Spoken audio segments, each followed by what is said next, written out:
네, 잘 쉬고 오셨죠? 이제 2부 시작해 보도록 하겠습니다. 행사 신청 받으면서 여러분들이 함께 남겨주신 각 패널들에게 궁금한 점, 그리고 실시간 채팅창에 올라온 질문들 중심으로 이야기를 나눠보도록 하겠습니다.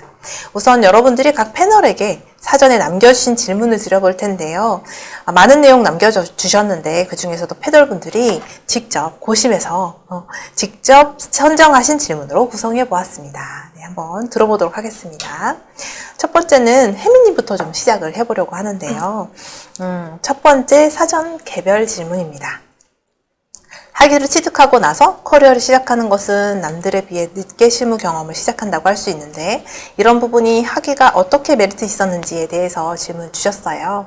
아마 통합 과정이라서 많이 늦으신 건 아니시겠지만 같이 공부하던 분들이나 이렇게 떠올려 보시면서 이런 부분에 어떤 메리트 있었는지 답변 부탁드리겠습니다. 네네.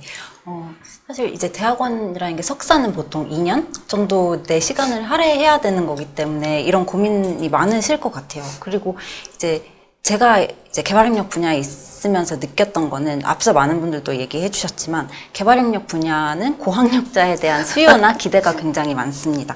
근데 제가 이 질문을 준비하면서 조금 생각을 해봤더니 사실 한 10년 전 그때만 해도 우리나라의 학부에서 개발학을 전공할 수 있는 그런 기회들이 좀 많지 않았던 것 같아요. 이제 그러면서 좀 석사, 국제대학원, 뭐 개발학 이런 석사들을 많이 요구하게 됐던 것 같은데 이제 그 전통 아닌 전통이 좀 아직까지 남아있다고 저는 생각이 듭니다.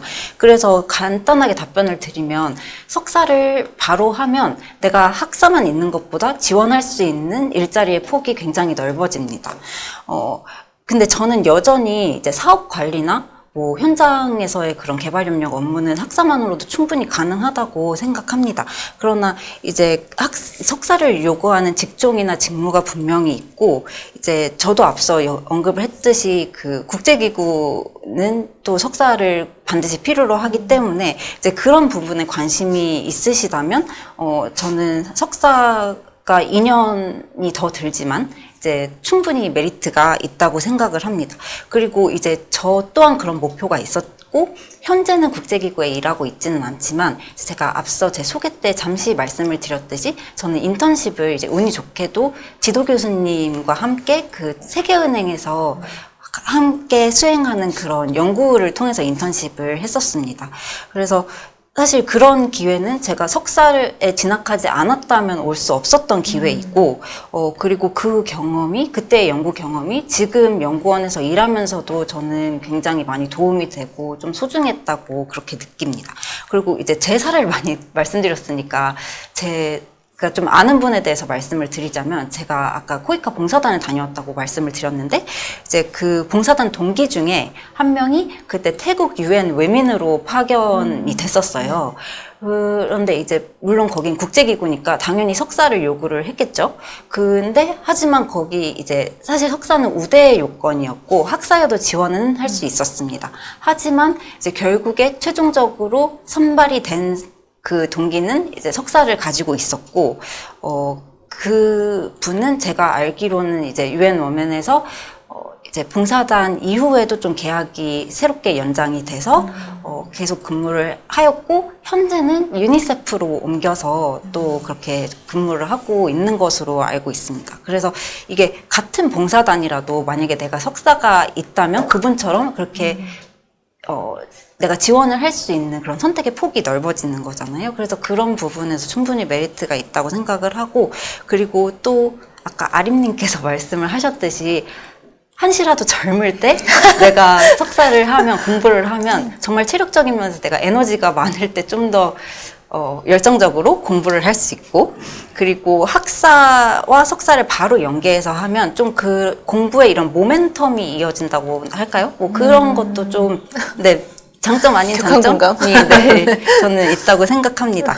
그래서 결론적으로는 이제 개발협력 종사 의지가 확고하고 이제 그 중에서도 뭐 국제기구라든지 아니면 연구 또는 다른 이제 석사를 좀 요구하는 그런 직무나 직종에 내가 종사를 하고 싶다면 저는 오히려 석사를 바로 해서 그 역량을 습득하는 게 내 시간을 더 효율적으로 쓰는 그런 길이다라고 말씀드리고 싶습니다.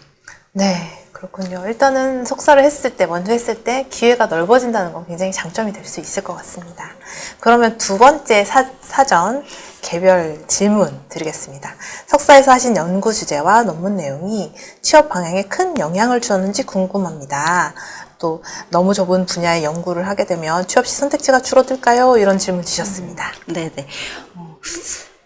이제 사실 그 논문을 썼다는 거는 본인이 관심이 있는 주제라는 뜻인데 이걸 그 취업과 연계하는 것은 굉장히 이상적이고 저는 좋은 방향이라고 생각은 합니다. 하지만 제 개인적인 경험이나 뭐 주변을 조금 봤을 때도 그 석사 논문이나 연구 주제가 내 취업 분야나 직무에 아주 큰 영향을 미치지는 않는다고 저는 그렇게 생각을 합니다. 물론 그 분야에 취업하고 싶을 때는 아주 큰 도움이 되겠죠. 그렇지만 내가 다른 분야를 선택한다고 해서 그렇게 아주 큰 문제가 되지는 않습니다. 사실 대학원에서 배운 것들이나 내가 그동안 좀 쌓았던, 만약에 내가 학업을 먼저 하지 않고 이렇게 그 현업에 종사를 했었다면 뭐 그런 것들을 좀 망라해서 이렇게 잘 포장을 하거나 아니면 제가 아까 말씀드렸던 이런 소프트 스킬 그런 것들을 좀 이렇게 내세우시면 저는 충분히 대학원 이후에도 아예 뭐 다른 분야로도 좀 전업을 하시거나 아니면 그 내가 썼던 분야를 조금 더 확장해서 그렇게 취업을 하시는 것도 충분히 가능하다고 생각을 합니다.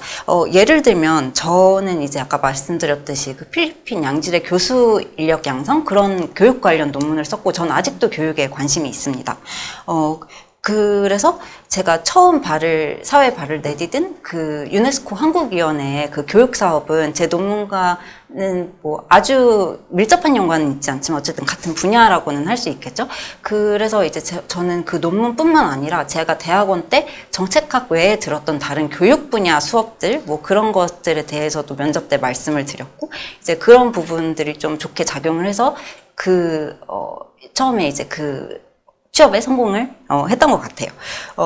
그리고 이제 조금 더 이 질문을 크게 해석하자면 이게 특정 분야에 전공을 하는 것이 좋은가 아니면 아까 말씀 뭐 많이 하셨던 그런 제너럴리스트 그런 전공을 하는 게 좋은가 그런 질문으로도 좀 해석을 할 수 있을 것 같아요. 근데 아까 말씀드렸듯이 이제 제 정책학인 제 전공은 좀 광범위하게 그렇게 적용이 가능하다는 점에서 장점이 있는데 저도 실무를 하면서 내 전문 분야가 있었으면 좋겠다라고 생각하는 그런 시간들이 꽤 있습니다. 그럼에도 불구하고 이제 제가 그래도 정책학을 조금 더 살리고자 그렇게 하는 것들은 이제 업무에서 쌓이는 그런 경력이라든지 그러니까 예를 들면 저는 연구를 하고 있으니까 그 연구 과제를 통해서 또 분야 전문성을 조금 키울 수도 있거든요. 그러니까 대학원도 물론 중요하지만 대학원 이후에 내가 커리어를 이렇게 밟아 나가면서 그 사이사이에서 이제 쌓는 그런 지식과 역량들 그런 것들에 조금 더 중점을 두고 좀 진로 방향 이런 것들을 설정하시면 그렇게 유연하게 가져가시면 저는 좋을 것 같다는 조언을 드리고 싶습니다. 네. 네. 그래서 아무래도 석사하고 그러면은 논문 내용이라든지 주제 이런 것들 고민이 많으실 텐데요. 그런 부분들에 대해서 조금 더 마음을 좀 유연하게 가지고 가시면 좋겠다는 그런 말씀이셨던 것 같습니다. 감사합니다. 그럼 다음 분도 한번 개별로 질문 이어가 보도록 하겠습니다. 두 번째는 동진님 질문 드리려고 하는데요. 첫 번째 사전 개별 질문입니다.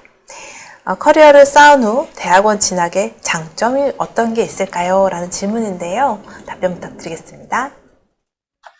네, 저 같은 경우는 해외에서 이제 현장에서 실무를 하면서 경험하고 고민했던 것들에 대해서 이제 석사의 이제 커리큘럼도 그렇고 그리고 저희 또래 학생들을 만나면서 의견 교류 그리고 이제 교수님들과 또 이제 그런 논의를 할 시간들이 굉장히 많았어요. 그래서 저는 실무를 하면서 고민했던 것들에 대해서 학문적으로 그리고 여러 가지 더 많은 사례들을 접하면서 한 단계 더 성장을 할 수 있다고 생각을 합니다.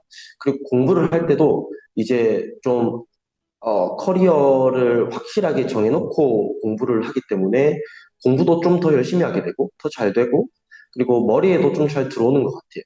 뭐, 예로 하나만 말씀드려보자면, 저희 학교 같은 경우에는 이제 교수들이 대부분 participatory research라고 해서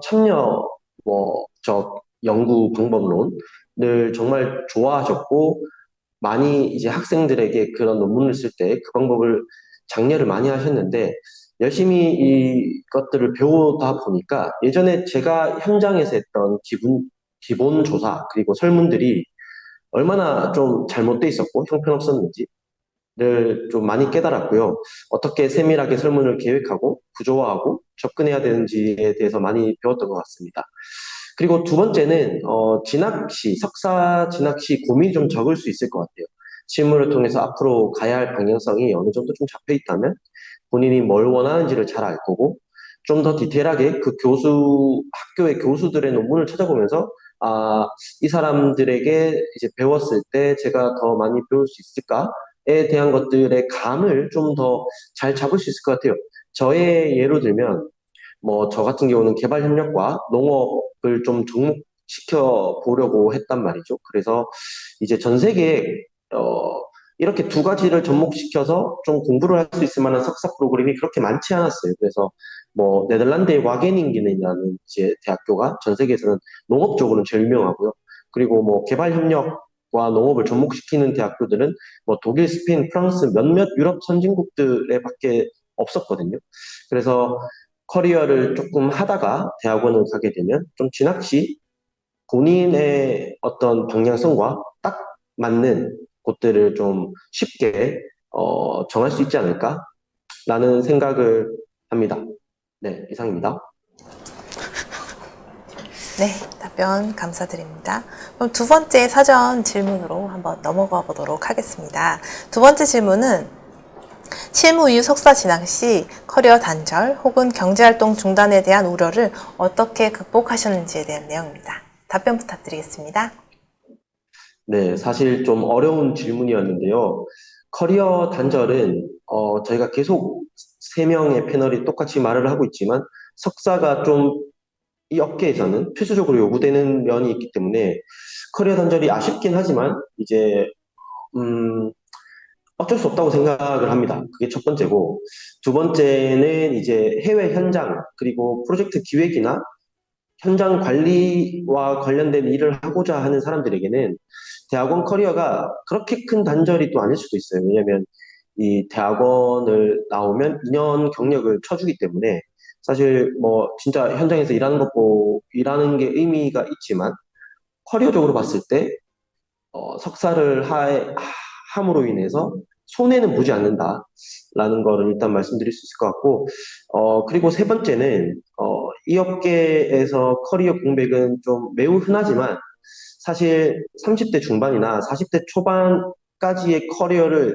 생각을 하신다면, 공백을 좀 최소화하는 게 중요하다고 생각해요. 이거는 좀 현실적인 이야기인데, 너무 많이 쉬거나 여행을 많이 다니거나 저도 여행 정말 좋아하는데 일을 조금 많이 쉬면 3급에 오르기가 좀 어렵습니다. 3급이라고 하면 저희 이제 공공기관에서 채용을 할 때 10년 이상의 커리어를 가진 사람들을 이제 채용을 하는데 현장에서 정말 제대로 된 전문가의 대우를 받으면서 일을 하려면 사실 최소 10년은 있어야 되고요.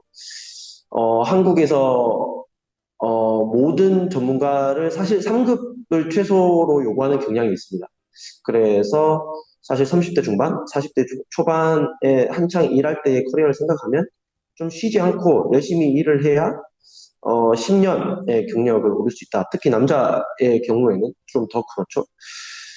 그리고 경제활동 중단에 대한 우려, 이거 같은 경우는 저 같은 경우는 이제 석사를 할 때 호주에서 돈을 벌어서 갔고 그래서 크게 우려는 없었어요. 돈이 이미 있는 상태에서 갔고. 그런데 이제 사실 이 부담이 굉장히 크죠. 한국도 비싸고 해외 석사는 더 비싸고.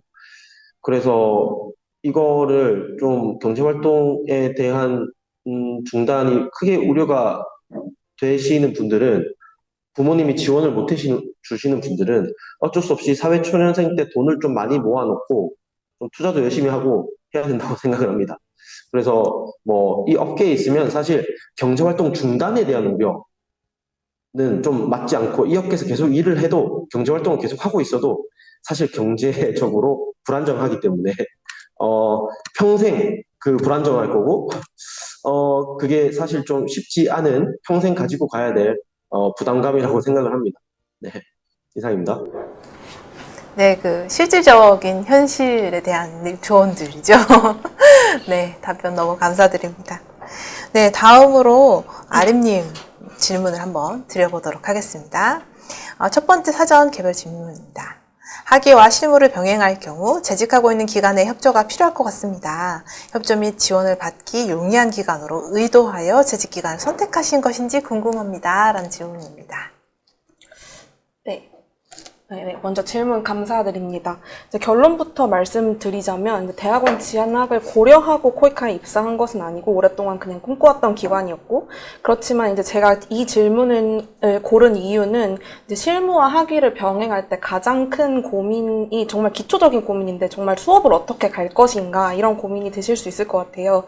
이제 먼저 코이카는 이제 운 좋게도 학위를 위한 좀 유연근무제가 되어 있는 편이고, 이제 출퇴근 시간 조정을 한다던가 해서 이제 지금 뭐 5시 반 정도에 퇴근을 해서 이제 학교에 가서 이제 7시에 수업을 듣는 그런 사이클로 이제 지내고 있고, 회사 내에서도 대학원 병행을 하시는 분들이 상당히 있는 것으로 알고 있고, 이제 저희 특별 과정을 통해서 경제적인 지원을 받는 분들도 계시는 것으로 알고 있습니다.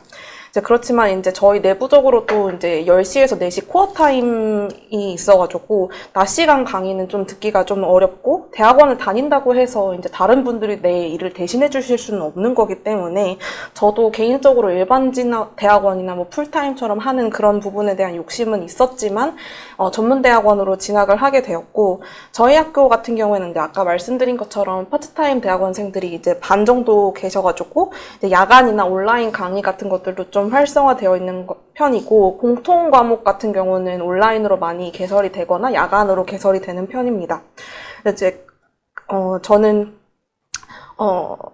학교가 멀어서 이제 좀 5시 반에 퇴근을 해가지고 가는 편인데, 지금 대학원에 계시는 다른 파트타임 분들은 6시에 퇴근하고 7시까지 맞춰서 오시는 경우도 있어가지고, 이제 결론적으로 이제 말씀드리면, 재직하고 있는 회사가 야근이 너무 많다던가 해외 파견을 이제 장기간으로 가야 된다던가 하는 경우에 사실 쉽지는 않을 것 같지만, 현실적으로 유연 근무가 잘 아주 갖춰져 있어야만 대학원을 다닐 수 있는 것은 아닙니다. 지금 전문 대학원을 이제 진학을 하시는 경우. 그렇지만 이제 아까 말씀드린 것처럼 주간대학원을 가게 되면 조금 교수님과의 관계라던가 랩실 생활이라던가 이런 것들이 조금 어려울 수 있고, 조금 아무래도 이제 타협과 포기를 해야 되는 부분이 있어서 이제 전문이나 특수대학원 정도라면 충분히 병행하실 수 있다고 생각이 듭니다. 네, 답변 감사드립니다. 그럼 두 번째 질문으로 넘어가 보겠습니다. 두 번째 질문은 학위와 실무를 병행하시면서 시간 관리는 어떻게 하셨는지 궁금합니다. 또한 병행이 현실적으로 어려운 상황에서 온라인 학위 과정이 더 적합한 선택이 될 수 있다고 보시는지 의견도 듣고 싶습니다. 라는 질문입니다.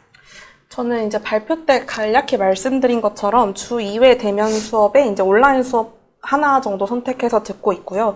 제가 지난 학기에는 주말 수업도 들어봤는데 사실상 이제 주 6일제를 하는 기분이어가지고 이제 한번 힘들 때 다 같이 힘들자는 마음으로 평일 수업들만 선택을 해서 듣고 있습니다. 평일에 수업을 가게 되면 주로 이제 8시 반에서 5시 반 수업을 듣고 이제 7시까지 열심히 뛰어가지고 가서 수업을 듣고 이제 9시 반 정도에 끝나는 그런 루틴이고요. 이제 시간 관리를 어떻게 하느냐고 이제 물어보셨는데 사실 정답은 없지만 정말 그냥 회사에서 주어진 시간에 야근하지 않고 최대한 업무를 마무리하려고 하고, 그렇지만 이제 그럼에도 불구하고 수업에 가서 이제 회사 시스템에 가끔 접속하는 경우도 있기는 하고, 이제 과제 같은 것들은 이제 저녁 시간이나 주말이나 회사 점심 시간 이런 것들을 좀 활용하는 중입니다.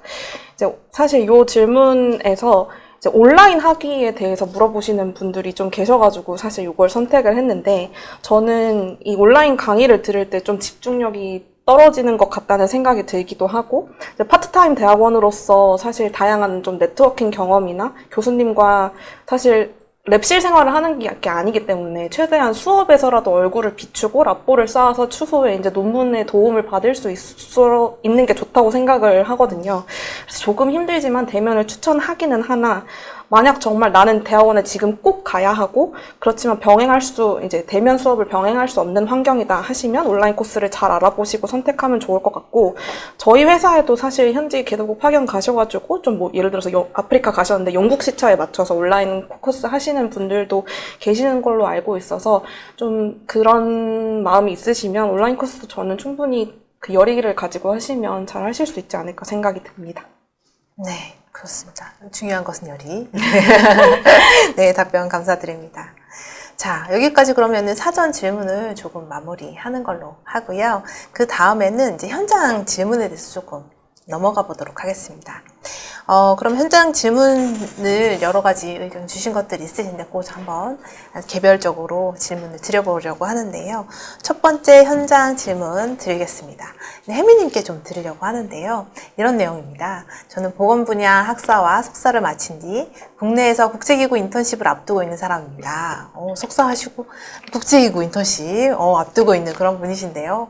앞으로도 보건 섹터 중심의 국제개발협력 커리어를 준비하고 있는데 다음 두 가지가 고민입니다 하셨는데, 첫 번째는 보건 분야 전공이 이미 있는 경우에도 국제개발협력처럼 제너럴 석사과정 추가로 필요할까요? 라는 질문이랑, 또 하나는 해외 파견, 유학, 현장 경험 없이 국내 기반 경력만으로도 향후 국제무대 진입이나 정규직 취업이 가능할까요? 이 두 가지 질문입니다.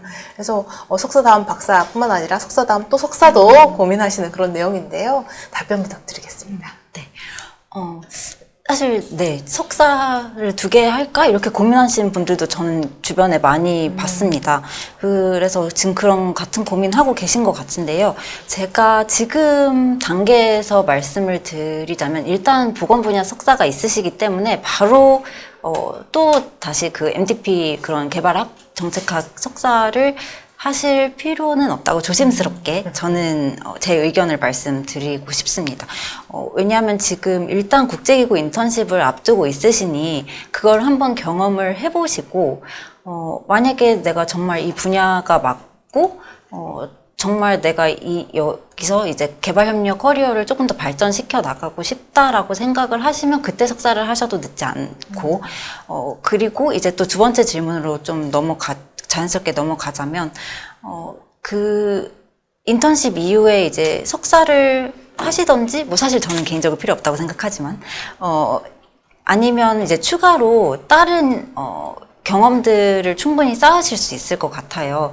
근데 이제 바로 정규직 취업이 가능하냐고 말씀을 주셨는데, 저는 가능할 것 같아요. 왜냐하면 일단 석사가 있으시고 국제기구 인턴십도 그때는 마치신 상태이시기 때문에 일단 지원은 최대한 많이 해보시라고 권장을 드리고 싶고, 만약에 이제 과정에서 조금 결과가 좋지 않으시다면 이제 그때 좀 다른 뭐 인턴이라든지 아니면 계약직으로, 이제 사실 개발협력은 계약직이 워낙 많아서 이제 그런 계약직으로도 좀 한번 발을 들이시면 이제 그 계약직이 또 정규직으로 이어지는 경우가 많기 때문에 좀 그렇게 고민을 한번 해보셔도 좋을 것 같습니다. 네, 그렇죠. 이제 정규직이나 이런 것들이 개발협력 분야에서 아까 또 동진님도 말씀 주셨지만 쉽지 않죠. 여기 두 분처럼 이제 안정적인 정규직이 쉽지 않지만 결국은 그 여러 경력들을 쌓아서 그 자리까지 도달을 하게 되는 거거든요. 거기에 석사를 좀 더 한다기보다는 경력을 좀 더 하시는 그런 쪽으로 말씀을 주셨고요. 국제 무대라고 하셨는데 그게 국제기구인지 그런 것들은 확실치 않지만, 국제기구라고 하시면은 사실 국제기구로 이제 지원해주는 정보 프로그램들이 다양하게 있어서 그런 걸 좀 더 타시는 것들이 도움이 되지 않을까라는 생각이 좀 듭니다. 네, 그러면은 첫 번째 질문은 이렇게 좀 정리를 해보고요. 두 번째 질문으로 좀 넘어가도록 하겠습니다. 이 부분은 동진님께 조금 질문을 드리려고 하는데요. 내용은 이렇습니다. 학부에서 제너럴한 전공을 공부하고 프로젝트 관리 전문가로 진로 설정 시 대학원에서 어떤 전공을 택할지 고민이 됩니다. 저는 운이 좋게도 코이카 국별 협력 사업의 예비조사, 기획조사의 조사 지원으로 나갈 기회가 있었는데 분야 전문성에 대한 부족을 많이 느꼈습니다. 성과관리 전문가로 일하더라도 최소한의 분야 지식이 필요한 것 같습니다. 국제개발협력 일반 대학원과 학부와 관련이 없더라도 섹터 전문성 있는 전공을 선택해야 할지 고민이 되는데 ODA 프로젝트 관리 전문가로 성장하려면 분야 전문성 아니면은 제너럴리스트 중에서 어떤 걸 우선해야 할까요? 라는 질문입니다. 이 질문에 대해서 동진님 답변 부탁드리겠습니다. 네, 일단 먼저 저의 의견을 말씀드리면 100% 저의 의견이고 너무 깊게 새겨드시지 않으셨으면 좋겠는데 저는 분야 전문성이 더 필요하다고 생각이 듭니다. 지금 저와 제 주변에 있는 사람들을 봤을 때 어쨌든 현장에서 일을 하려면 학부도 그렇고 석사도 그렇고 박사도 그렇고 결국은 그에 맞는 전공을 하지 않으면 좀 직장을 구하기가 좀 쉽지 않습니다. 저는 그렇게 생각합니다. 현장은 그렇고, 사실 말씀 주신 예비조사, 기획조사, 참여하는 것들도 성과 관리는 사실 요즘은 주니어급으로 많이 뽑지 않습니까?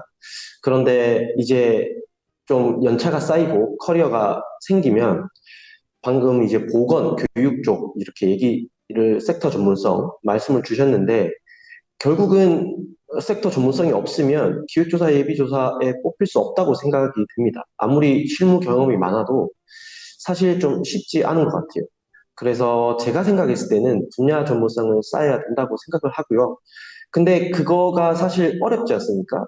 이렇게 많은 사람들이 어떤 섹터에 흥미가 더 많이 간다라는 거를 쉽게 찾는 게 사실 어려운 것 같아요. 그래서 하나 좀 현실적인 조언을 하나 제가 드려볼 수 있다면 조금 예비조사, 기획조사 말고 코이카 코디네이터로 해외에서 현장에서 일을 하면서 거기서 교육이나 보건 쪽으로 좀 사업이 많은 곳들을 가서 그런 것들을 간접적으로, 직접적으로 또 배울 수도 있어요. 운이 좋으면. 그러면 그때 석사의 진로에 고민을 또 해봐도 되지 않을까? 실무를 조금 더 쌓으면서 라는 생각이 들고요. 이거는 100% 저의 의견이고, 예. 저의 한정된 경험만에서 나오는 의견인 거를 좀 알아주셨으면 좋겠습니다. 네, 이상입니다. 네, 답변 감사드립니다. 네, 코디나 이런 쪽으로 해서 좀 더 경험을 또 쌓아보는 그런 말씀 주셨는데요. 또 마침 작년부터 또 코디를 또 많이 채용하고 있지 않습니까? 그래서 그런 것들 잘 이용해 주셔서 경력 쌓는 기회 되시면 좋을 것 같고요. 또 코이카 사업에 참여한 PAO나 이런 것들도 제도들이 많이 있으니까요. 그걸 통해서 또 사업 프로젝트들을 잘 경험해 보시면 좋지 않을까 그런 생각이 듭니다. 그러면은 세 번째 질문으로 좀 넘어보려고 합니다. 이번에는 아림님께 조금 질문을 드리려고 하는데요. 섹터 전문성을 위해 학부와 전혀 다른 또 계열도 완전히 다른 전공이신데 대학원 수업을 따라가는데 어려움은 없으신지 궁금합니다. 라는 질문 주셨습니다. 어떠신가요? 네. 이제 말씀드리자면, 저는 기본적으로 이제 에너지 환경 정책학을 이제 전공을 하고 있습니다. 그래서 이제 대학원 자체는 에너지 환경 대학원이지만 세부 전공은 정책학이고요.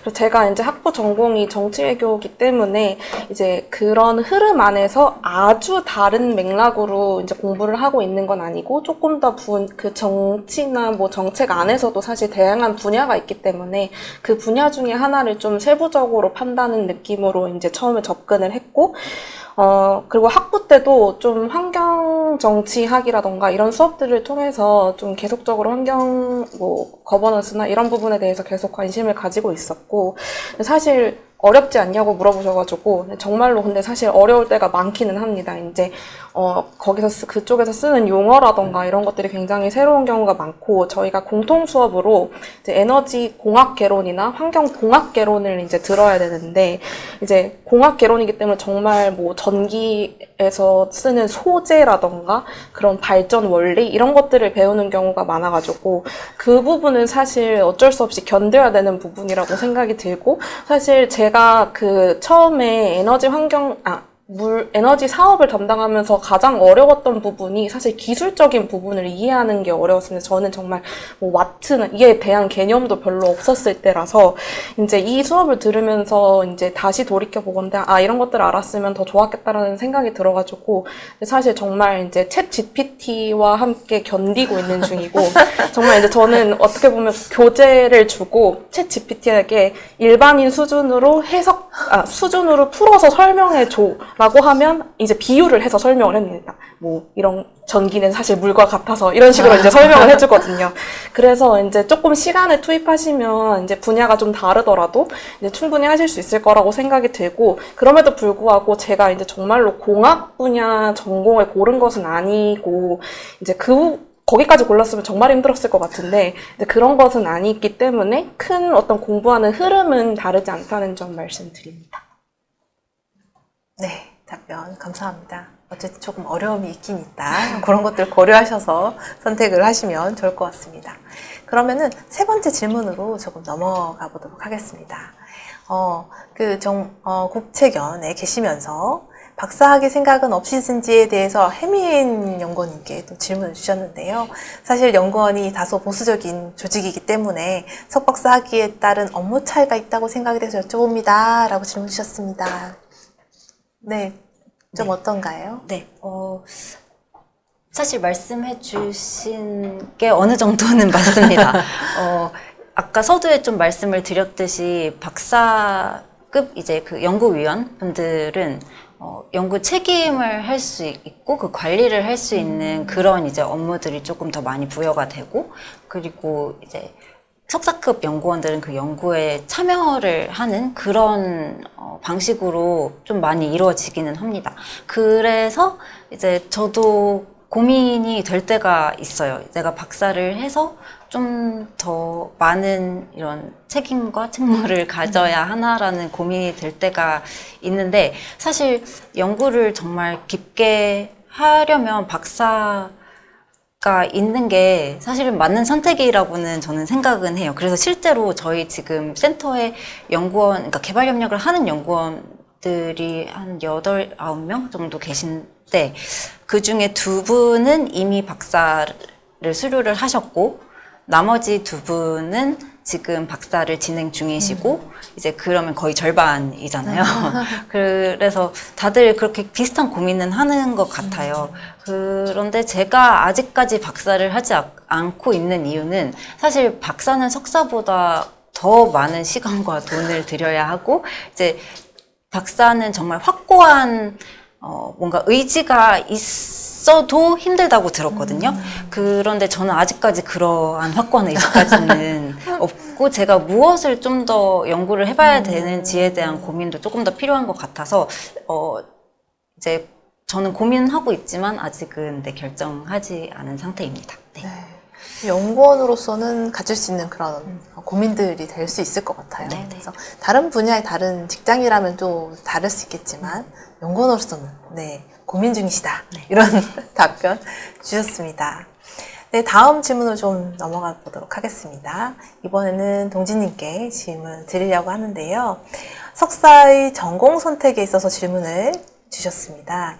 농경제와 공공행정 중 하나로 전공을 하고 싶은데 공공행정을 석사 전공으로 하여도 농업이나 특정 분야와 관련된 기관 또는 사업에 깊게 참여할 수 있을지 이 부분을 궁금하시다고 합니다. 답변 부탁드리겠습니다.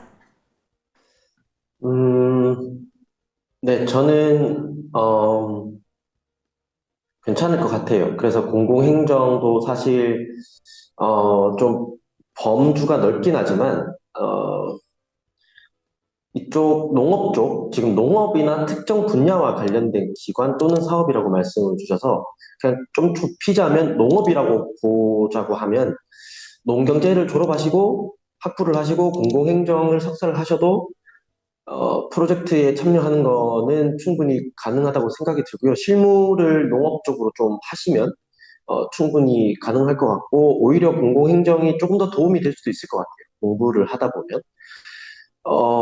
그런데 사실 취업 시장의 현실적인 저의 경험을 이야기를 드리면 사실 프로젝트 관리자를 뽑는 사람들이 농업 관련된 프로젝트를 수행하는 기관에서 농업 관련된 프로젝트를 수행하기 위해서 현장 담당자를 뽑는다고 하면 사실 농경제를 훨씬 선호할 겁니다. 네. 그거는 말씀드릴 수 있을 것 같고, 근데 그렇다고 해서 공공행정이 하면 안 된다라고 말하기는 좀 어려울 것 같고요. 사실 실무적인 경험을 이미 농업과 관련된 프로젝트를 해보셨다면, 그러니까 학사를 졸업하시고 아니면 공공행정을 졸업하시고 짧게나마 실무를 농업 쪽으로 하셨다면 사실 석사의 분야는 진로는 괜찮을 수도 있다라는 말씀을 드리고 싶습니다. 네, 이상입니다. 네, 답변 감사드립니다. 네, 그 다음 질문으로 한번 넘어가 보도록 하겠습니다. 이번엔 아림님께 답변을 부탁드리려고 하는데요. 에너지 환경 정책학 학위 취득 후의 계획이 궁금합니다. 코이카는 순환보직으로 저희가 원하는 사업을 딱 골라서 담당하기는 어려울 것 같아서요. 대리님은 이의 방향을 어떻게 잡고 계신지, 어떤 계획을 세우고 계신지 공유해 주시면 좋겠습니다. 라고 하셨습니다. 아무래도 기관이 네, 순환이 되다 보니 질문 주신 것 같은데요. 답변 부탁드리겠습니다. 네. 사실 전 굉장히 어려운 질문이라고 생각이 들고, 일단 졸업이 목표기 때문에, 이제 향후 계획을 말씀드리기 상당히 어렵지만, 이제 저는 사실 이 개인적으로, 그러니까 실무와 별개로 학위를 하고 싶은 마음도 있었기 때문에, 이제 이 꼭 순환보직 코이카 실무가 그거와 이제 연관이 되지 않더라도 괜찮다는 마음으로 사실 시작하기는 했거든요. 근데 다만 말씀 주신 것처럼 이제 딱 제가 원래 있던 부서는 연관성이 굉장히 컸는데, 지금 사실 에티오피아 같은 경우에는 그렇게까지 그 환경 분야 사업이 많진 않고, 다만 이제 사실 제가 하고 있는 업무에 있어서 계속적으로 적용해 보려고 노력은 할 수 있을 것 같고, 이제 에티오피아 같은 경우에는 사실 많은 분들이 모르시지만 재생에너지 비율이 거의 80, 90% 가까이 되는 굉장히 유망한 국가고, 그렇지만 그거에 비했을 때 관련 사업이 많지는 않거든요. 그랬을 때 담당자로서 그래도 이쪽으로 좀 연계해서 해볼 수 있지 않을까요? 좀 제안할 수 있는 부분도 계속 있을 것 같고, 그럼 이제 석사를 끝나면 박사를 할 것이냐라는 질문은 저는 지금 혜민 연구원님이랑 비슷한 맥락으로 마음의 준비가 좀 필요하다는 생각이 좀 들고요. 정말 논문을 몇 개를 써야 졸업을 할 수 있기 때문에 정말 쉽지 않다는 생각이 들고, 다만 이제 순환 보직이지만 저희 내부적으로도 이제 희망 부서를 쓰기는 하고요.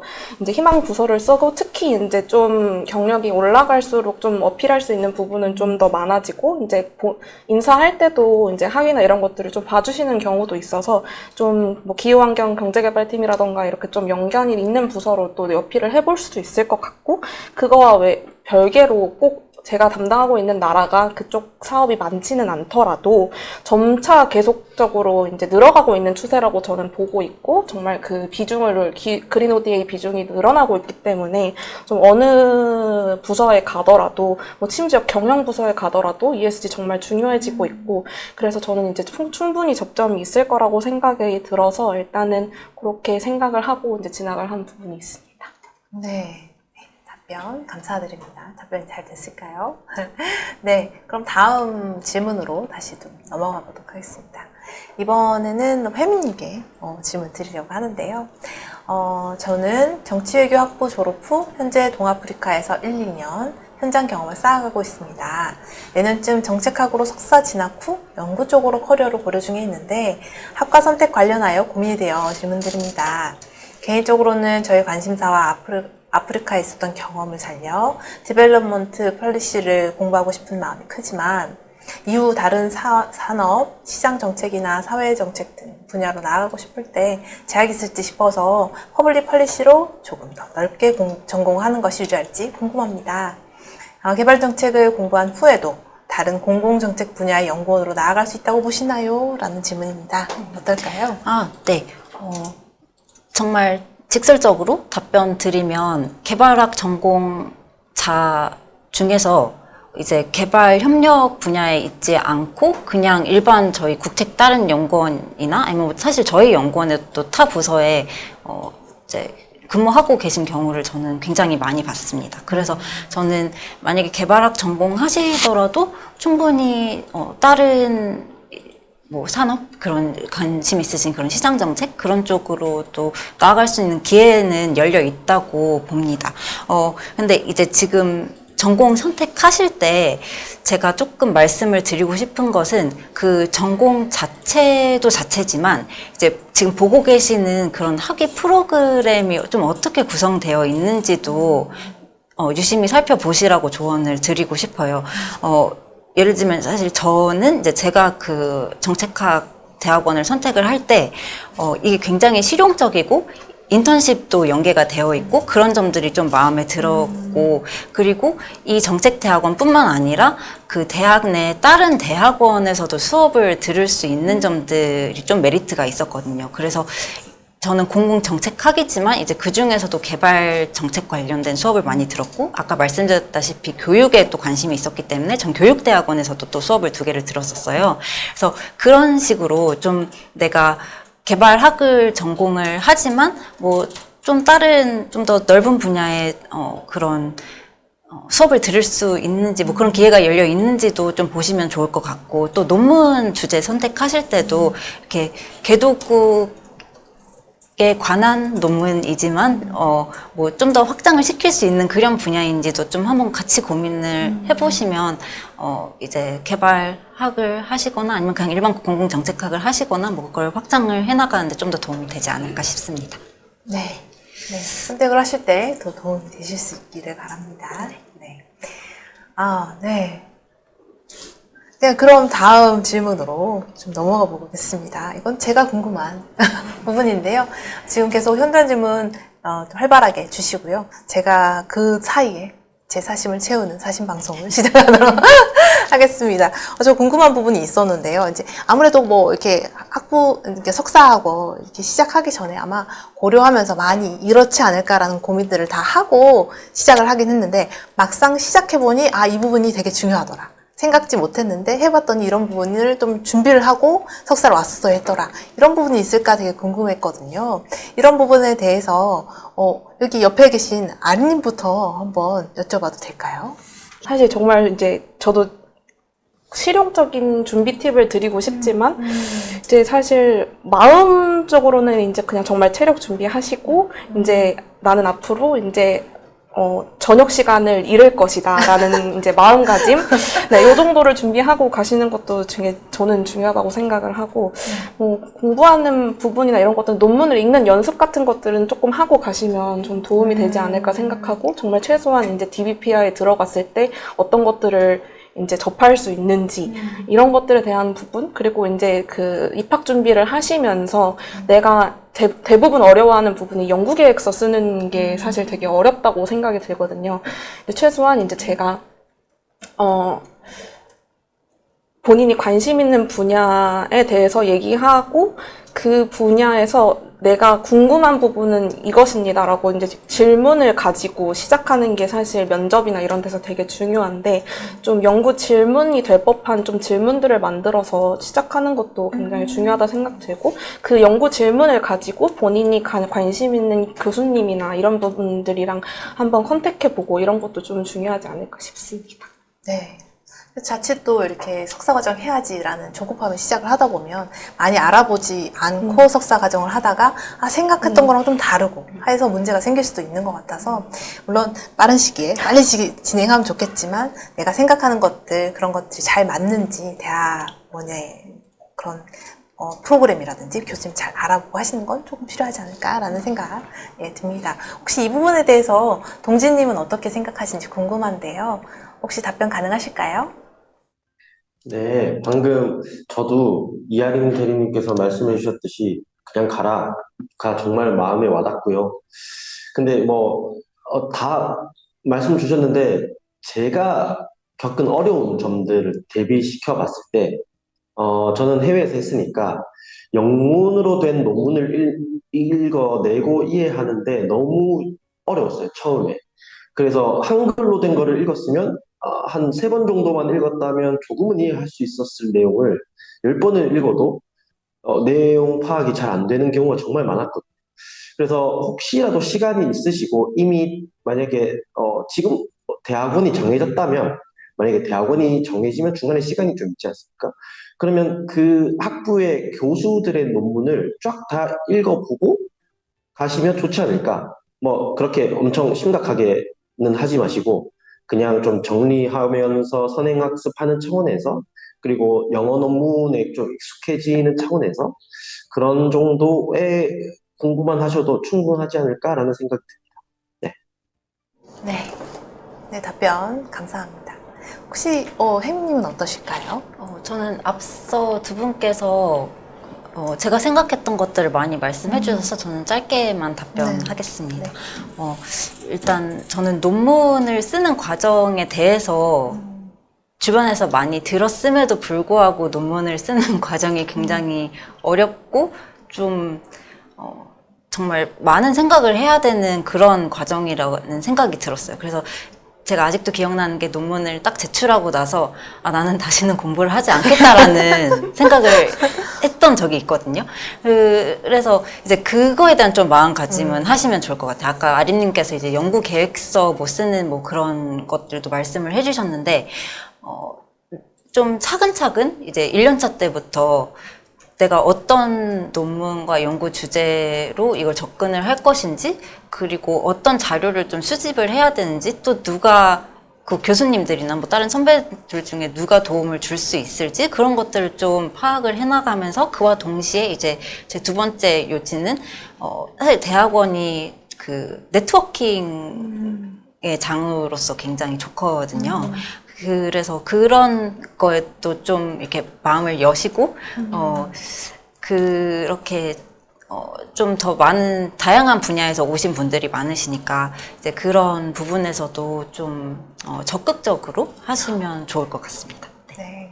네, 네트워킹 얘기도 잘 주셨는데요. 좀 내향형으로서 아주 쉽지 않은 내용입니다. 하지만 용기를 내어서, 네, 한번 시도해 보시면 좋을 것 같고요. 네, 뭐, 아름님 입장에서는 이제 다가오고 있는 현실이긴 한데, 논문, 이런, 네, 커밍순, 네, 많이 여쭤보고 가시면 도움이 되지 않을까, 네, 싶긴 합니다. 네, 다음 질문으로 조금 넘어가 보겠습니다. 해외 대학원을 나왔을 때 장단점에 대해서 좀 질문을 주셨는데요. 맞나요? 네. 저는 현재 국제개발협력학을 복수 전공하고 있는 학부 대학생입니다. 보통 해외 대학원이 이 분야에서 좀 더 도움이 된다고 생각했었는데 두 분 모두 국내 대학원 나오신 걸 보아 조금 고민이 되기도 합니다. 국내 대학원과 해외 대학원을 나왔을 때의 장단점이나 차이점이 있을까요? 해외 국제기구에서 일하고 싶다면 금전적인 부담이 있더라도 해외 대학원에 진학하는 게 더 나은지 궁금합니다. 라고 질문 주셨어요. 이거는 동지님한테 여쭤보고 그 다음에 또 이렇게 국내에 계신 패널분들도 답변을 하면 좋지 않을까 싶어서요. 먼저는 동진님께 한번 여쭤보겠습니다. 답변 가능하실까요? 네, 저는 독일에서 나왔으니까 독일의 사례만 말씀드리면, 그리고 제가 사실 한국이랑 비교를 하기가 조금 어렵긴 한데, 주변의 한국 사람들, 친구들 중에서 한국에서 석사한 분들의 이야기와 저의 이제 독일의 경험을 좀 녹여서 말씀을 드려보면, 사실 독일과 한국은 좀 교육 시스템이 좀 많이 다르지 않습니까? 근데 독일은 그 토론을 엄청 좋아합니다. 그래서 사실 남들 앞에서 나와서 토론하고 발표하고 그걸 세미나라고 하거든요. 그래서 이제 교습 학, 클래스가 두 가지 종류가 있어요. 하나는 강의, 그리고 하나는 세미나. 뭐, 요즘 한국도 비슷할 것 같은데, 어쨌든 세미나라고 부르는 이제 그런 과목들이 엄청 많아요. 그래서 사실 이제 선택을 할 수 있는 거고, 렉처가 그냥 암기식 교육이, 시험에 자신 있다. 그러면 렉처를 위주로 들으면 되고, 그리고 발표하고 토론하고 뭐 한 10명 정도의 학생들과 함께 수업 진행하는 그런 스타일이 좋다? 그러면 세미나를 위주로 들으시면 되고요. 그리고 좀 한국과 좀 많이 다른 게 이거는 근데 학교마다 좀 다를 것 같아요. 한국도 석사가 엄청 많아요. 독일은 웬만한 국립대는 주립대는 석사가 정말 많습니다. 그래서 사실 뭐 학부생이 더 많긴 하지만 석사가 한 30% 정도 될 것 같아요. 전체 대학생 중에 석사가 그만큼 많고 학사를 하면 웬만하면 석사를 다 합니다, 독일은. 그래서 독일만의 좀 독특한 점은 이제 그거인 것 같고요. 그래서 석사가 정말 많다 보니까 예를 들면 한국에서는 교수님들이 석사 연구원이라고 부르죠. 석사들에게 여러 가지 부탁을 많이 하지 않습니까? 근데 독일은 석사는 그냥 학생이에요. 그냥 학부생이랑 똑같이 취급을 하고 절대 교수들이 이렇게 뭐 연구에 참여를 공식적으로 하지 않았는데 잡다한 일들을 시킨다거나 하는 거는 절대 없습니다. 그건 이제 박사급들한테 시키는 거고 그리고 교수 밑에 이제 비서가 전문 비서가 다 한 명씩 있거든요. 그래서 웬만한 박사들도 이렇게 허드렛 일을 하지 않고요. 좀 약간 좀 투명한 그리고 즐거운 석사 생활을 좀 할 수 있다. 이런 점을 좀 말씀을 드려볼 수 있을 것 같습니다. 학업적으로는 토론 문화를 굉장히 좋아하고 그리고 학부마다 너무 다를 것 같아요. 좀 이렇게 실습, 프랙티컬한 것들을 위주로 하는 데도 있고 뭐 경제학이나 뭐 이런 쪽으로 가면 사실 완전히 아카데믹한 것들도 있습니다. 그래서 그거는 너무 케이스 바이 케이스이기 때문에 지금 말씀드리긴 좀 어려울 것 같다라고 말씀드리면서 네, 마치겠습니다. 네, 답변 감사합니다. 그러면은 해외 대학에 또 재학하셨던 혜미님 의견도 한번 들어보도록 하겠습니다. 네, 일단 저는 국내랑 해외 대학원 차이는 사실 이거는 대학원, 국내 내에서도 대학원마다의 차이가 있어서 제가 섣불리 말씀드리기에는 어려우나 이제 제가 다녔던 대학원에 빗대어서 좀 말씀을 드리자면 이제 말씀하신 대로 해외 대학원에 있으면 내가 거기 있으면서 좀 누릴 수 있는 그런 기회들은 조금 더 확장이 되는 게 맞는 것 같습니다. 이제 저도 앞서 말씀드렸듯이 제 지도 교수님과 함께 그 세계은행 이제 연구 프로젝트에 참여할 수 있었던 것도 사실 제가 국내 대학원에 다녔으면 좀 어려웠을 것 같고요. 그리고 이제 앞서 동진님께서 말씀하셨던 것처럼 저희는 이제 딱 저희 대학원 동기가 30명이었는데 그 30명 하고만 그 기본 수업들을 같이 듣고 이제 나머지 대학원 수업도 보통 세미나 형식으로 많아야 10명 정도 그렇게 이루어지는 수업들이었던 것 같아요. 그래서 그 교수님들과 또 다른 그런 대학원생 동기들이나 다른 이제 대학원의 동기들, 이제 그런 분들과의 좀 교류나 그런 시간들이 좀 많아서 이제 그런 이제 아까 앞서서 사회자님이 해주신 질문이랑도 좀 연계가 되는데 이제 만약에 해외 대학원을 나가신다면 좀 그런 토론을 하고 그런 자유롭게 의견을 개진하고 그런 거에 대한 준비도 좀 하시면 좋을 것 같기는 합니다. 근데 이제 또 국제기구에 좀 관심이 있으신 것 같으셔서 제가 또 말씀을 드리면 정말 솔직히 말씀드리면 해외 대학원을 나와서 국제기구에 진출하는 사례를 저는 많이 본 것 같아요. 하지만 그럼에도 불구하고 제가 아까 말씀드렸던 제 봉사단 동기는 국내에서 대학원을 나왔었거든요. 이제 그분은 그래서 봉사단을 통해서 국제기구에 진출을 하였고, 또 이제 우리나라 정부나 코이카에서 지원하는 그런 국제기구 진출 프로그램들이 굉장히 많습니다. 이제 뭐 JPO도 그렇고 KMCO도 그렇고 그리고 뭐 다른 뭐 이런 그 봉사단, 그러니까 UN 봉사단, UNV 봉사단 뭐 그런 식으로 그런 프로그램들이 많기 때문에 굳이 해외 대학원에 가지 않으셔도 이제 그런 프로그램들 충분히 활용하셔서 한번 준비해 보시면 어떨까 싶습니다. 근데 본인에게 가장 그냥 맞는 선택과 그 자원 가용한 자원 안에서 선택을 하시면 될 것 같습니다. 네, 답변 감사합니다. 아이님은 어떠실까요? 네, 저는 말씀 주신 것처럼 국내에서 석사를 하고 있고 사실 저도 언젠가는 해외 대학원에서 공부를 해보고 싶다는 마음이 없는 건 아니고 이제 다만 지금 아까 말씀 주신 것처럼 가용한 환경 내에서 이제 선택을 하다 보니 이제 국내에서 석사를 하고 이제 추후 기회가 되면 뭐 이제 회사 프로그램 통해서 해외로 나가보는 것도 관심이 있고요.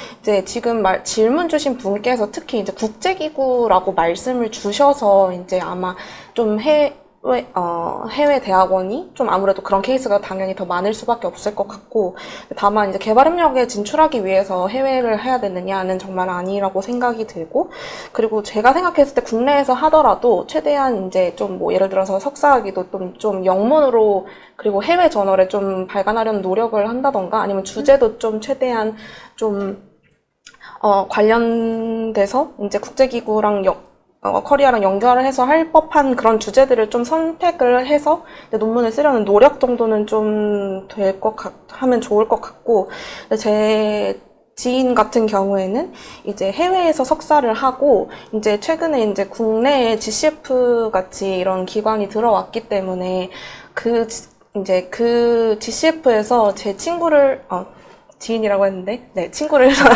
이제 채용한 이유 중에 하나가 이제 국내에 기관이 있고, 정말 이 한국적인 맥락도 잘 이해하고 있는 이제 사람이 필요했다라고 이제 얘기를 하고, 그 친구는 그 이후로 박사는 국내에서 하고 있거든요. 그래서 이 부분에 대해서 정말 이제 고민이 많으시겠지만, 사실 또 해외에 나간다는 게 또 엄청나게 경제적으로도 또 부담이 될 수 있는 부분이라고 생각이 들어서, 이제 만약에 조금 해외 진출이, 대학원 진학이 좀 어려우시다면, 국내에서 최대한 좀 글로벌적인 시각을 보여줄 수 있는 방향으로 좀 계속 연결을 하시는 게 어떨까 싶고, 이제 교수님들도 이제 그런 방향으로 좀 랩실을 운영하시는 곳으로 찾아가시는 게 어떨까 싶습니다. 네, 감사합니다. 답변 감사드립니다. 네, 그러면은 여기까지 좀 현장 질문 답변을 마무리를 하려고 합니다. 시간 관계상 모든 질문에 답변드리지 못한 점 양해 부탁드리겠습니다. 미처 답을 얻지 못하신 부분이 있으시면 코이카 개발협력 커리어센터에서 운영하고 있는 멘토링 프로그램이 있는데요. 멘토분들과 네트워킹을 하시면서 해소하실 수 있도록 지원하도록 하겠습니다. 네, 마지막 코너로 넘어가려고 하는데요. 마지막은 패널분들께 당신의 길을 꿈꾸고 있는 후배들에게 한마디 부탁드리려고 합니다. 따뜻한 한마디씩 부탁드리려고 하는데요. 지금 고민 중인 참가자분들에게 꼭 해주고 싶은 그런 이야기들을 간략하게 한 분씩 말씀 주시면 될 것 같습니다. 첫 번째는 이제 혜미님부터 말씀 주시면 좋을 것 같습니다. 네. 일단 오늘 이 자리에 초대해 주셔서 제가 이런 제 생각과 그런 것들을 공유할 수 있어서 너무 뜻깊은 시간이었고요. 저는 이제 학사를 하고 바로 석사를 했는데, 제가 석사를 졸업하면서 좀 들었던 생각이, 저는 이제 일단 그 학석사 통합 과정을 했으니 조금 남들보다 더 시간을 벌었다는 생각이 들었어요. 그래서 이제 그 시간이 나에게 있는 만큼 내가 무언가를 정하기 전에 좀 최대한 많은 개발 협력 분야 안에서의 뭔가 직무를 경험해보고 싶다라고는 생각이 들었고, 그래서 저는 이제 사업 관리, 현장 업무 그런 경험, 그리고 연구, 이런 식으로 좀 다양하게 제가 많은 경험들을 해봤던 것 같아요. 그리고 이제 그 중에서 제가 제일 잘 맞는 게 연구 업무라고 생각이 들어서 지금 이제 키앱에 재직하고 있는데요. 이제 지금 이런 비슷한 고민을 하고 계신 분들께 제가 드리고 싶은 말씀은, 이제 대학원, 현업 이런 고민 많으시겠지만 최대한 많은 경험을 해보시라고 저는 조언을 드리고 싶습니다. 그리고 이제 대학원에 만약에 지금 재학 중이시거나 진학 예정이신 분들은 특히 이제 학생일 때만 내가 지원할 수 있는 프로그램들이 굉장히 많습니다. 이제 학생일 때 그런 기회들이 많이 열려있기 때문에 그런 프로그램들을 최대한 아주 적극적으로 활용하셔서 인턴십이라든지 아니면 논문 그런 공모라든지 그런 것들을 많이 좀 찾아서 활용하시면 내 커리어를 개발하고 내가 좀 더 맞는 업무나 분야가 뭐고 이런 것들을 찾아가시는 데 도움이 될 것 같습니다. 네, 그래서 제가 결론적으로 드리고 싶은 말씀은, 정답은 없으니 본인에게 맞는 그런 경로를 찾아가는 것이 중요하다고 그렇게 말씀드리면서 끝내겠습니다. 감사합니다. 네, 감사합니다. 네, 다음은 동진님 말씀 주시겠습니다. 네, 저도 마무리하면서 사실 정말로 경험을 많이, 그리고 어릴 때 할 수 있는 것들이 많으니 경험을 많이 하면 좋을 것 같다라는 이야기를 하고 싶었고, 이제 앞선 패널 분께서 다 말씀을 해주셔서 저도 100% 공감하고요. 그리고 마지막으로는 이제 석사는 하셔야 된다. 말씀드리고 싶어. 언제 하실지, 아까 말씀 두 분께서도 주셨지만, 빨리 하면 빨리 할수록 좋을 것 같다. 네. 조금이라도 좀 체력이 좋고, 머리가 말랑말랑할 때 빨리 하시는 게 좋을 것 같다. 그리고 만약에 부모님께서 지원을 못 해주신다면 독일을 한번 고려해 보시라 라는 말씀을 드려보고 싶고요.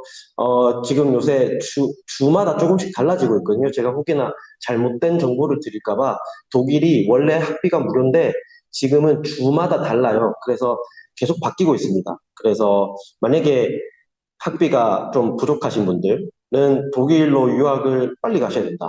네. 말씀드리고요. 이 어려운 길을 선택하려고 하시는 분들 혹은 이미 선택하신 분들 모두 다 항상 응원하겠습니다. 네, 감사합니다. 네, 응원의 말씀 감사합니다. 마지막으로 아름님 말씀 들어보겠습니다.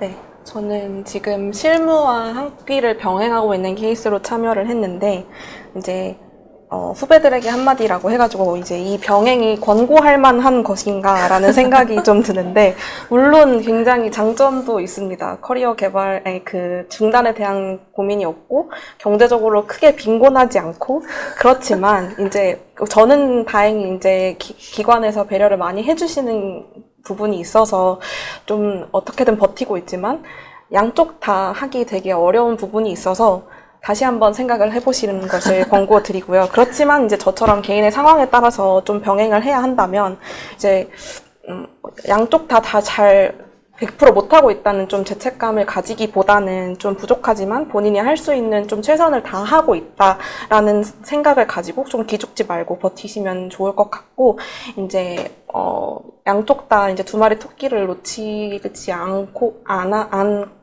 원하시는 모든 분들을 좀 응원하고 싶습니다. 네, 답변 감사드립니다. 네, 이로써 오늘 준비한 모든 순서가 마무리가 되었습니다. 오늘 나누어 주신 질문, 반응, 공감 모두 감사합니다.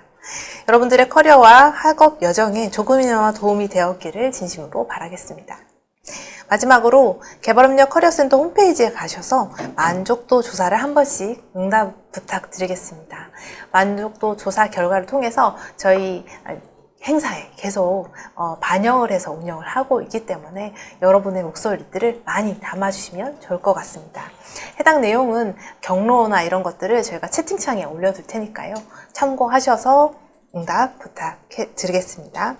함께 해주신 여러분 감사드리고 저는 여기서 인사드리도록 하겠습니다. 코이카 개발협력 커리어 센터 이은정이었습니다. 감사합니다.